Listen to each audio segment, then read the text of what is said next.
Oke, selamat siang, selamat malam, selamat pagi, ya kapanpun Anda melihat presentasi ini. Perkenalkan, saya Alexander Pradeska Gunawan dan ini adalah presentasi saya untuk tugas akhir e-commerce. Baik, kita mulai. Ya, produk yang saya tawarkan di sini adalah sambal meluntah. Nah, sambal meluntah ini adalah sebuah produk berupa sambal kering yang dikemas dalam botol. Nah, sambal meluntah ini diambil dari bahasa Jawa dialek Wonosobonan yang berarti banyak, berlimpah. Lalu kalau kita berbicara dalam konteks pedas, rasa pedas, itu bisa diartikan sebagai sangat pedas. Nah, mengapa saya mengambil nama meluntah ini? Itu sebenarnya adalah sebuah doa sederhana dari saya secara pribadi, ya mengharapkan dengan adanya produk ini yang saya jual maka bisa membuat saya berlimpah hartanya. Dengan rasa yang pedas bisa membuat berlimpah harta, seperti itu. Nah, yang selanjutnya alasan produk ini saya jual. Kenapa produknya ini adalah sambal kering, kenapa nggak yang lain? Yang pertama, konsumsi cabai di Indonesia itu cukup tinggi ya cukup besar.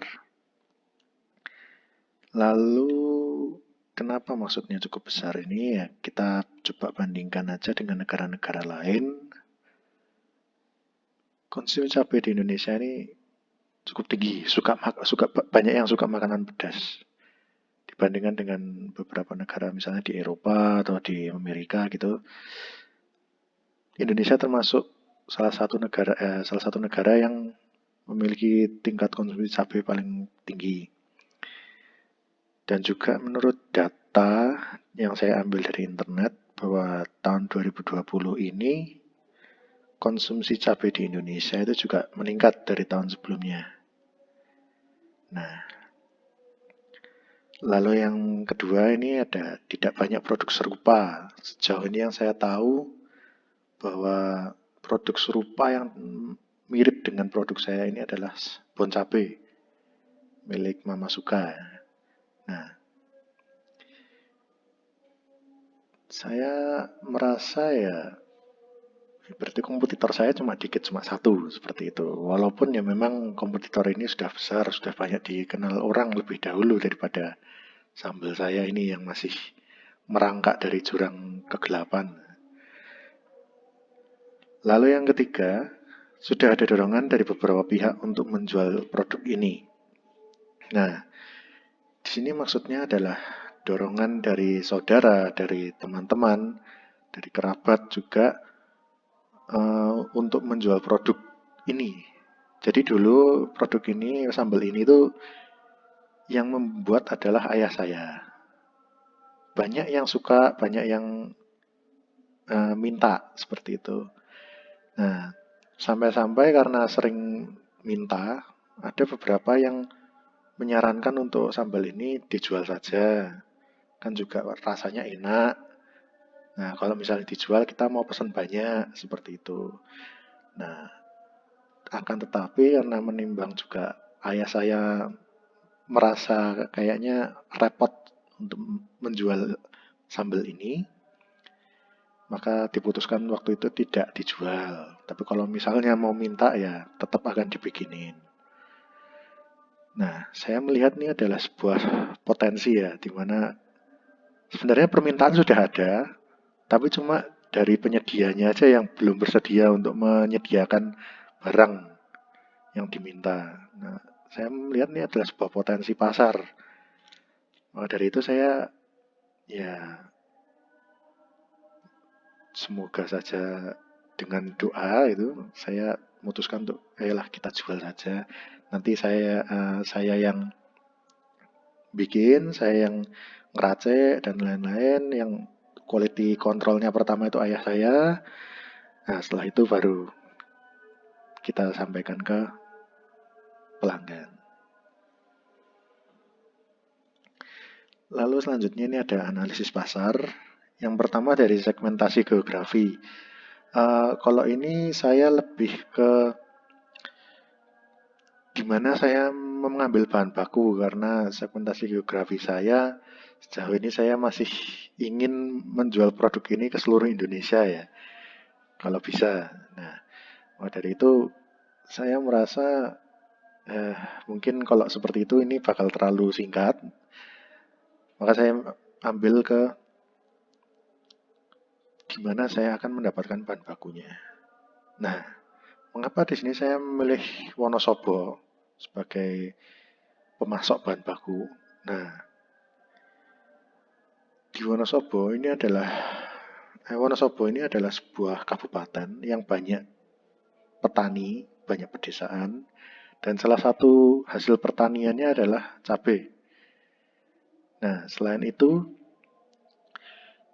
produk-produk pertanian di sini seperti kayak sayur, terus bumbu dapur, bahan-bahan makanan seperti itu masih cenderung murah, masih relatif murah di sini dibandingkan dengan tempat-tempat lain yang beberapa tempat yang sudah saya pernah sambangi itu harganya relatif murah di Wonosobo. Maka dari itu saya memutuskan untuk mengambil bahan baku dari sini dengan alasan supaya bisa lebih memaksimalkan keuntungan.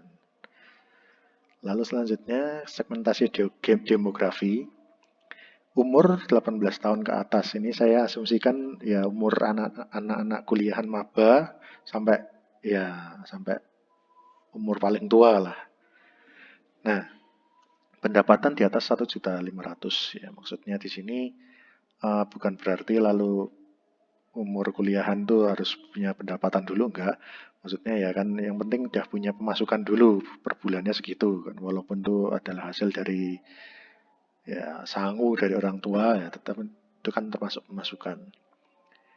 Nah, maksudnya saya ini kenapa memilih 1.500.000? Saya eh, di sini mengambil sampel dari ya mahasiswa-mahasiswa yang paling banyak kan di Jogja ya. Jadi saya mengambil sampel di Jogja di mana rata-rata di situ yang memiliki apa kesempatan untuk bisa memilih makanan kamu mau makan apa itu rata-rata yang uang sakunya itu di atas 1 juta. Ya paling enggak 1.500.000 atau 1.600.000 lah itu sudah bisa untuk ya, hari ini aku mau makan apa, tidak hanya di burjo terus seperti itu. Nah, maka dari itu ya ini bisa memberikan uh, si calon customer itu bisa memilih. Karena ini sambal saya juga lebih mahal daripada bon cabe, maka bisa memilih, oh ini ada yang lebih mahal nih, gimana? Apakah lebih enak? Nah, seperti itu bisa saya asumsikan seperti itu. Selanjutnya, segmentasi psikografi. Nah, ini saya menargetkan untuk orang-orang yang memiliki gaya hidup seperti ini. Yang pertama, menyukai makanan pedas. Jelas karena produk yang saya jualnya adalah sambal. Lalu menyukai kepraktisan, karena yang saya jualnya adalah sambal botol yang istilahnya dibawa kemana-mana bisa. Dan juga ukurannya tidak terlalu besar, jadi masuk di tas yang kecil pun bisa. Cara menggunakannya pun tidak usah harus disendok atau seperti apa, tapi tinggal ditabur. Lalu memiliki kecenderungan positif terhadap produk makanan non MSG. Nah, jadi di sini saya bahan bakunya tidak menggunakan MSG. Ya, paling enggak tidak saya tambahi MSG karena saya nggak tahu bahan baku saya ini mungkin ada yang sudah ada MSG-nya. Jadi tapi saya tidak menggunakan tambahan MSG, tapi saya menggunakan penyedap non MSG yang mana juga dijual di masyarakat luas. Selanjutnya itu adalah strategi pemasaran. Di sini ada saya menggunakan 4 platform, 4 platform. Yang pertama adalah Facebook. Facebook ini saya masih menggunakan akun pribadi. Nah, saya di sini mempromosikan di grup jual beli yang banyak bercacaran di Facebook ya. Lalu yang kedua menggunakan WhatsApp dan Instagram. Di sini saya lebih ke story ya, story WA, story Instagram. Nah, itu menggunakan akun WA pribadi, Instagram pribadi dan juga produk. Walaupun untuk Instagram produk ini sebenarnya belum terlalu efektif seperti itu. Lalu selanjutnya menggunakan jaringan pertemanan ya. Jaringan pertemanan ini maksudnya ya ketika kita punya produk mau jualan itu kan pasti juga kabar-kabar ke saudara, ke teman, ya aku punya produk ini, tolong ya, dengan harapan uh, teman atau saudara itu ikut membeli atau ikut mempromosikan seperti itu. Selanjutnya Tokopedia. Tokopedia ini ya saya membuat akun toko di Tokopedia. Namanya Sambal Meluntah sama dengan nama produknya. Namun seperti Instagram juga ini belum terlalu efektif karena mungkin saya juga kurang promosi untuk di Tokopedia dan Instagram ini. Saya lebih kebanyakan masih di jaringan pertemanan ini.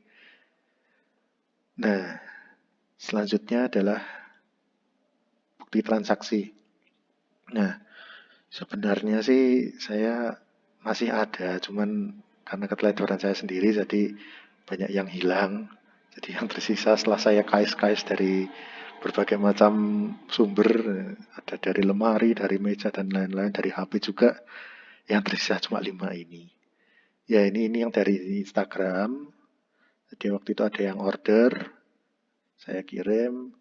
Ini teman, ini yang lain ada kenalan juga. Kebanyakan ya dari WhatsApp itu sih saya story-story gitu juga teman-teman yang lain pada ikut promosi dan akhirnya ya dapat juga pembeli. Baik, seperti itu presentasi dari saya. Kurang lebihnya saya mohon maaf. Selamat siang, selamat sore, selamat malam, selamat pagi. Terima kasih.